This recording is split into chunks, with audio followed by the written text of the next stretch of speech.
dat je hiermee stopt. Alles maak ik openbaar. Ik kan mijn vader helpen.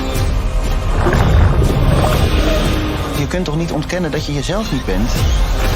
Mijn vader werd gechanteerd. Wat heb jij ineens? Er waren er veel meer. En mijn vader wist dat. Wie is uw lief? Ik ben gewoon hier. Sommige dingen laten beter voor wat dat ze zijn. Deze hele fabriek was van je vader? Het is hier wel echt een joy, zeg. Hey, en wat denk je nou eigenlijk precies te vinden?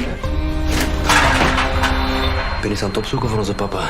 Iets over een werkongeval in zijn fabriek. Ik weet niet of dit een goed idee is. Mijn volgers vinden het een goed idee.